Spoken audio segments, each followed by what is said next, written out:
गांव घाटरी में आयोजित की जा रही संगीत में श्रीमद् भागवत कथा में भगवान की बाल लीलाओं एवं गोवर्धन पूजा कथा का भक्तों ने किया रसपान। पर्यावरण संरक्षण के लिए अधिक से अधिक वृक्षारोपण करने की देवी चित्रलेखा ने कही बात।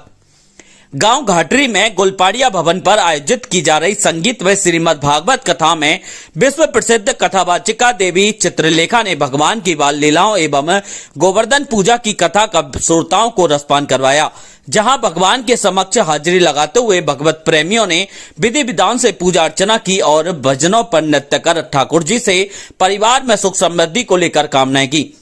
कथा आयोजक एवं परिचित अंजना देवी और मुकेश शर्मा ठेकेदार द्वारा कथावाचिका देवी चित्रलेखा का पुष्प वर्षा कर स्वागत किया गया, जहां भगवत प्रेमियों को कथा का रसपान करवाते हुए देवी चित्रलेखा जी ने कहा कि भगवान की लीलाएं मानव जीवन को बहुत कुछ सिखाती हैं, हमें भगवान की लीलाओं से सीख लेनी चाहिए। उन्होंने कहा कि हम जब भी वृंदावन जाएं तो वहां भक्ति का भाव लेकर जाएं और अपने धाम को स्वच्छ बनाना भी हमारा कर्तव्य है।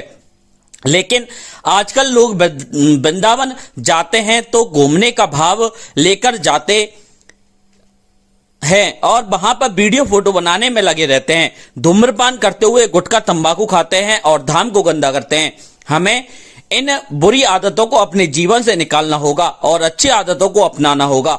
वहीं उन्होंने गोवर्धन लीला की कथा का वर्णन करते हुए कहा कि भगवान इंद्र को अभिमान आ गया तो भगवान कृष्ण ने उनके अभिमान को तोड़ने के लिए ब्रजवासियों से कहकर इंद्र की पूजा कराना बंद कर दिया और गोवर्धन पर्वत की पूजा करवाना प्रारंभ कर दिया, जहां उन्होंने कहा कि हमें प्रकृति पर्वतों की पूजा करनी चाहिए। यह हमें जीवन जीने के लिए श्वसन देते हैं, जिससे नाराज होकर इंद्र ने तेज बारिश शुरू कर दी, जिससे ब्रजवासियों को बचाने के लिए भगवान ने अपनी छोटी उंगली पर गोवर्धन पर्वत को उठा लिया और जिसे देखकर इंद्र का अभिमान चूर चूर हो गया और उन्होंने उनकी क्षमा याचना की। देवी चित्रलेखा ने कहा कि हमें अधिक से अधिक वृक्षारोपण करते हुए प्रकृति को बचाने का कार्य करना चाहिए। आज के समय में लोग अपने स्वार्थ के लिए प्रकृति के साथ खिलवाड़ कर रहे हैं, जिसका दुष्परिणाम भी मानव को ही भुगतना पड़ रहा है, जिसका उदाहरण कोविड-19 के समय देखने को मिल गया। हमें जीवन में अधिक से अधिक पेड़ लगाने चाहिए और उनकी देखभाल अपने परिवार के सदस्यों की तरह करनी चाहिए। कथा के दौरान भगवान की 56 भोग झांकी के सभी भक्तों को दर्शन करवाए गए। देवी जी ने कहा कि भगवान के समक्ष छल कपट के साथ नहीं जाकर जैसे आप हो वैसे ही जाना चाहिए, ज्यादा बनावटी बनकर हमें नहीं जाना चाहिए और भगवान से बोलना चाहिए कि जैसा भी हूं भगवान आपका ही हूं।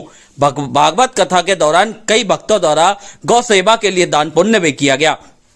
कथा को विश्राम आरती के बाद प्रसादी वितरण करते हुए दिया गया। इस अवसर पर सभी भक्तों का विशेष सहयोग रहा।